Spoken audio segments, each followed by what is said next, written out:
어느 날 오장애가 너무 힘든 것 같습니다. 여태까지는 그냥 살았던 거에 정반대를 다 해야 되는 게 제 마음을 다스리는 거고, 그 중에서 제일 힘든 거는 이제 감각적 욕망을 이런 거는 정말 이런 것도 안 되나 할 정도로 너무 힘들고요. 그러니까 처음부터 너무 감각적 욕망이라는 게 우리가 해오던 것들이잖아요. 그걸 처음부터 다 없애겠다고 생각하면 그건 어려워요. 보살님이 할 수 있는 만큼 있잖아요. 좀 차근차근 이게 감각적 욕망이 완전히 버려지면 소위 말해서 아나함이라 그럽니다. 그러니까 깨달음의 단계에서 이제 아라함 바로 밑에가 아나함, 그러니까 불한가라고 하거든요. 다시는 욕계로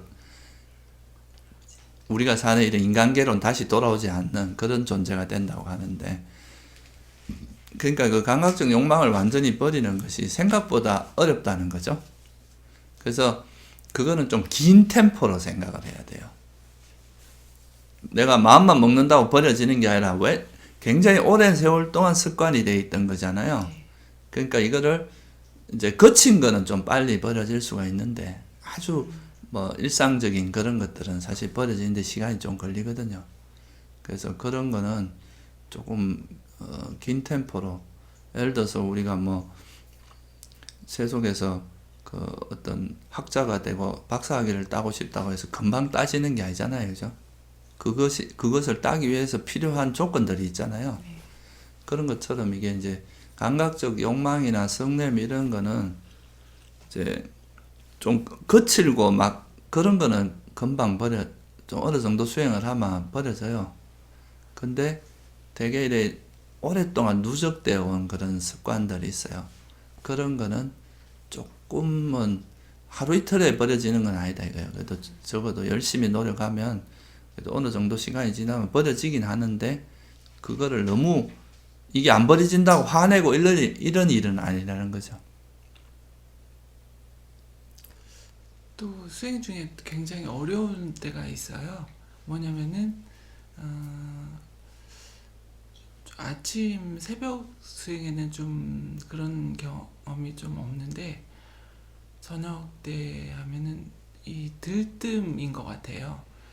호흡이 굉장히 거칠고 아무리 몸을 이완시키고 이렇게 가라앉히면서 또 하려고 하면 할수록 그 열이 나면서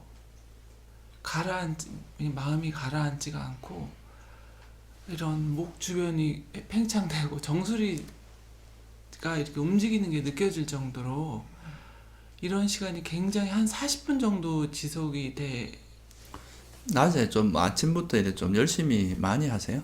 아니요. 낮에는 이제 직장 생활을 하기 때문에 아침 저녁으로밖에 수행할 시간이 없어요.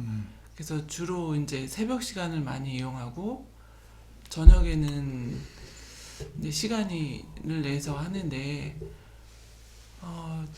막 들뜨면 한 40분 정도 이렇게 지속될 때는 정말 이제 나중에는 화가 막 나더라고요.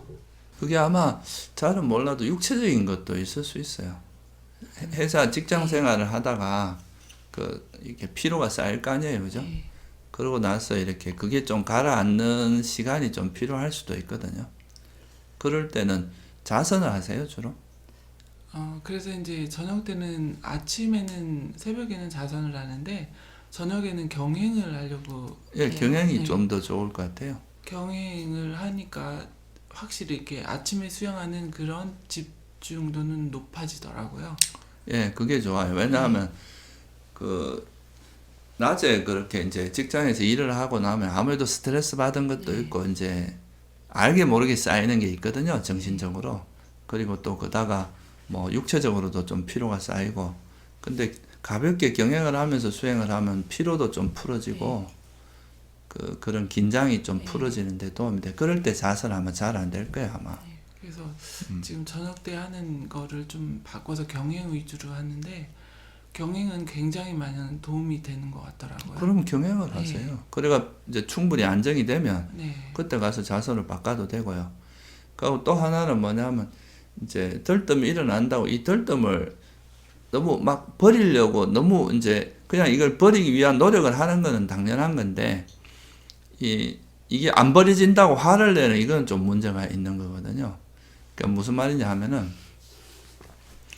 우리가 이제 어떤 번뇌라는 것이 일어났을 때 그냥 이 번뇌 자체를 그냥 번뇌로만 보지 이거를 너무 이걸 버리려고 집착하는 마음도 일종의 집착이거든요. 그러니까 그냥 이걸 버려지려면 어떻게 해야 되느냐 그거를 생각하고 하면 되는데 너무 과도하게 막 이게 버리려고 하는 그 마음 자체가 오히려 그게 그렇게 되면 그게 안 버려졌을 때 화가 나요. 예. 그거는 이제 이 번뇌를 대하는 태도가 약간 이제 바로잡을 필요가 있는 거죠. 그러니까 그냥 단지 우리 마음에서 그 내가 살면서 해온 그 조건에 의해서 그냥 번뇌가 일어난 뿐인데 그러면 이걸 어떻게 하면 버려지는지 그거에 대해서 지혜롭게 대처를 하면 되는 건데 이거를 빨리 버리고자 하는 그런 막 마음이 앞서게 되면 이걸 버리기 위한 적당한 노력을 하기보다는 마음이 초조해지고 조급해지거든요. 그런 게 아마 들뜸으로 나타날 수가 있어요. 그러면 그게 또 뜻대로 안 되니까 또 그게 불만족이 생기고 화가 나잖아요. 그래서 그렇게 생각하지 마시고 그냥 이거를 이해하려고 해야 됩니다. 버리려고 하지 말고. 이건 위험한 거다. 해로운 것이다. 이렇게 이해를 하고 그것이 이제 버려지면 되는 건데 그거를 너무 막 이렇게 버리려고 너무 이렇게 마음을 많이 기울이다 보면 좀 약간 마음이 앞서게 되고 그죠? 실제 그걸 버리는데 필요한 그 지혜를 쓰는 게 아니라 마음만 앞서게 되기 때문에 그러면 아까 말했던 그런 초조함이나 좀 그런 게 생겨서 마음이 들뜨게 될 수 있어요. 들뜸일 때가 제일 힘들고 들뜨면서도 호흡은 만약에 제가 1시간 정도 앉아있는다 뭐 90분 앉아있는다 그러면은 자전한다 그러면은 호흡은 거의 안 놓치는데 이 들뜸이 그 시간에 한번 일어났다 그러면은 가라앉지가 않더라고요. 그래서 들뜸이 가장 그래서 내가 집착이 그러니까 제가 이제 수행을 하니까 저의 몸이라든가 이런 그 집착 같은 거를 최적화하려고 왜냐면 그 시간에 집중을 좀 하고 싶은 마음이 있기 때문에 몸 상태라든가 피곤하다든가 이런 거를 최소화하려고 최적화를 만들려고 하는데도 이 정도는 집착도 없고 뭐 이렇게 한다 했는데 또 처음부터 앉아서 들뜸 일어나면 그 시간 내내 그럴 때는 그냥 일어나세요. 일어나서 걷기 수행을 하시고 그래야 좀 가라앉으면 다시 자선을 하시는 게 좋아요.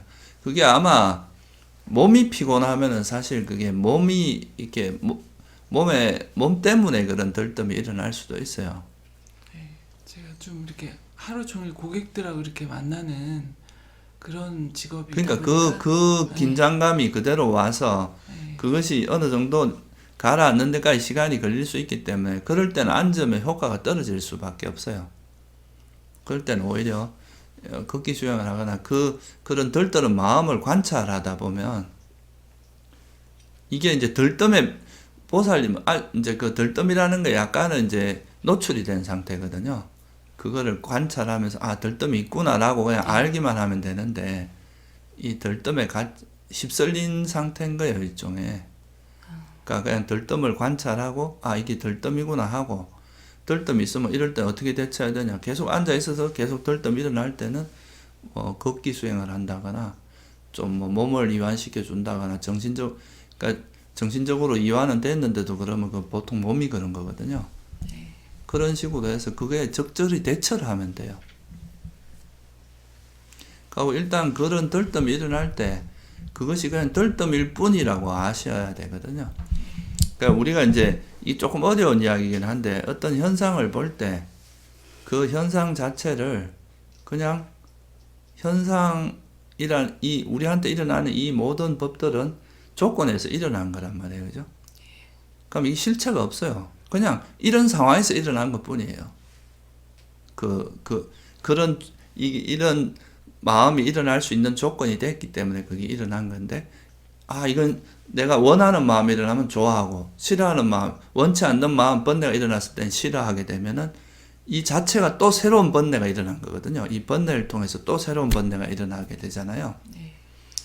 근데 이걸 그냥 단지 이런 법이 있구나, 들뜸이 일어났구나, 성냄이 일어났구나, 이렇게 한 걸음 떨어져서 여기에 같이 마음이 같이 동조가 돼버리면 흔들리는데, 네. 이걸 한 걸음 떨어져서 탐욕이 있고 성냄이 있고 들뜸이 있구나 이렇게 보면은 이건 이제 좀 이 현상에 빠져 있는 상태가 아니기 때문에 이 상태를 이해할 수 있게 되거든요. 보사님, 내가 보기엔 그게 지금 잘 안 되시는 것 같아요. 네. 좀 도움이 많이 될 것 같아요. 네. 제가 집착하고 빠져들었던 그쵸. 시간이 길었던 것 같아요. 네, 그렇기 네. 때문에 그게 자꾸 휩쓸리는 거예요. 네. 감사합니다. 그래서 우리가 그 반야신경에 보면은 그 뭐 색적 시공이니 공적 시색이니 이런 말 나오잖아요, 그죠? 그 말이 어떤 현상이 이제 이런 물질이라는 게 있는데, 이 물질 자체가 있지만 이거는 공이라는 거죠. 그러니까 이게 무슨 말이냐면 임시로 있다는 뜻이에요. 이 영원히 이래 존재하는 뭐가 있는 게 아니라 그냥 조건이 있을 때 형성됐다, 조건이 없으면 사라지는 거기 때문에 이거를 너무 실체화하면 안 돼요.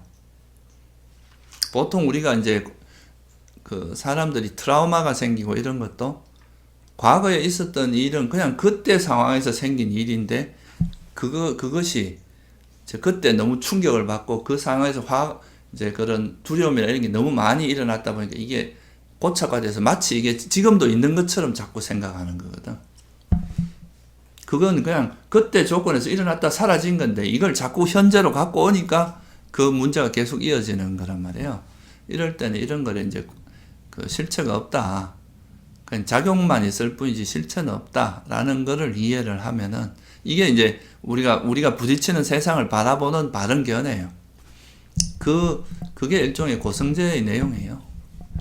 볼 때 이 세상에 있는 그냥 법일 뿐이다. 단지 탐욕이 일어나고 성냄이 일어나고 이럴 뿐이다. 지혜조차도 그냥 조건에서 일어난 하나의 법이다. 그렇게 바라보면 이게 빠져들지 않고 한 걸음 떨어져서 그냥 이 객관적으로 이해하는 방식으로 가거든요.